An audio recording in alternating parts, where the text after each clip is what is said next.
You will never master anything, not because you're not talented, not because you started too late. You will never master anything because you refuse to drown. You keep one foot in and one foot out, and you call that trying, but that's not trying.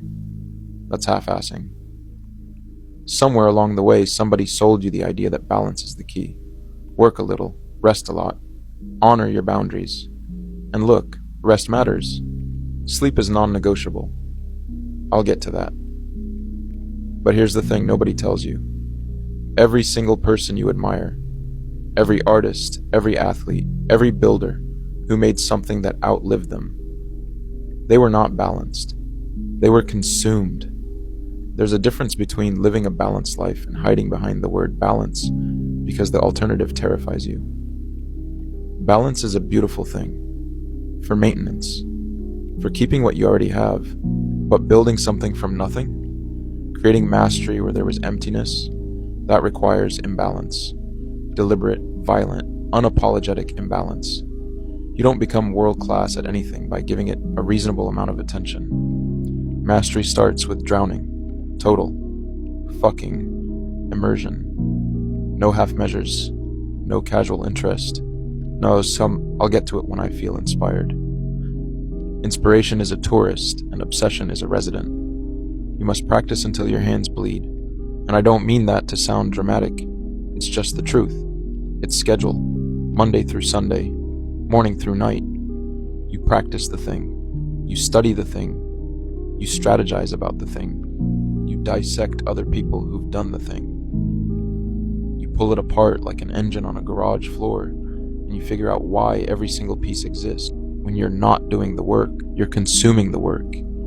When you're not consuming the work, you're thinking about the work. When you're not thinking about the work, you're sleeping, still probably dreaming about the work. And right now, some of you are hearing this and thinking, that's not sustainable. Correct. It's not meant to be sustainable. It's meant to be transformative. Those are two very different words. Sustainability is for systems. Transformation is for seasons. And the season of mastery, the early season, one that separates masters from hobbyists, demands everything. Let me tell you what's really going on. You're not afraid of burnout. You're afraid of finding out you gave everything, and it still wasn't enough. That's the real fear, not exhaustion or insignificance. Because right now, you have a beautiful excuse. I haven't really tried yet. That sentence is a parachute that lets you fall without impact. You get to sit in mediocrity and tell yourself you chose it. But the moment you go all in, truly all in, you lose that story. You lose the safety net. If you drown in it completely and still come up short, what then? Who are you then? And that question is so terrifying that most people will spend their entire lives avoiding it. They'll call it keeping options open. They'll call it being realistic. They'll call it self-care. They'll call it anything except what it actually is. Cowardice. Now, I said rest matters, and I meant it.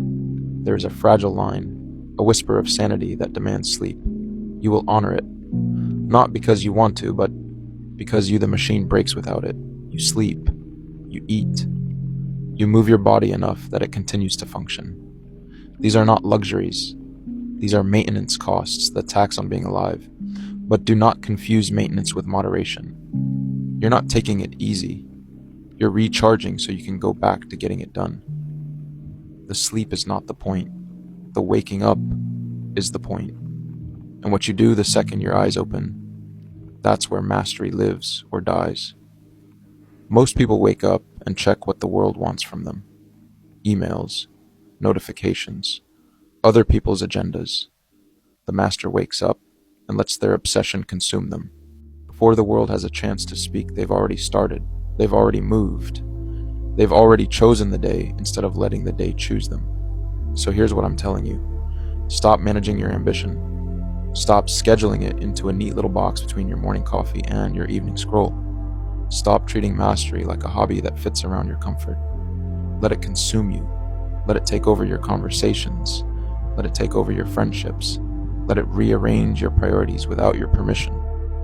Let it make you unreasonable, inconvenient, difficult to understand. Because that's the price. Mastery doesn't ask you to be likable. It asks you to be relentless. And the people around you will not understand. They will call you obsessed. They will call you unhealthy.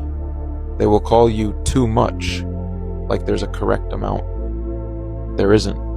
The correct amount is all of it.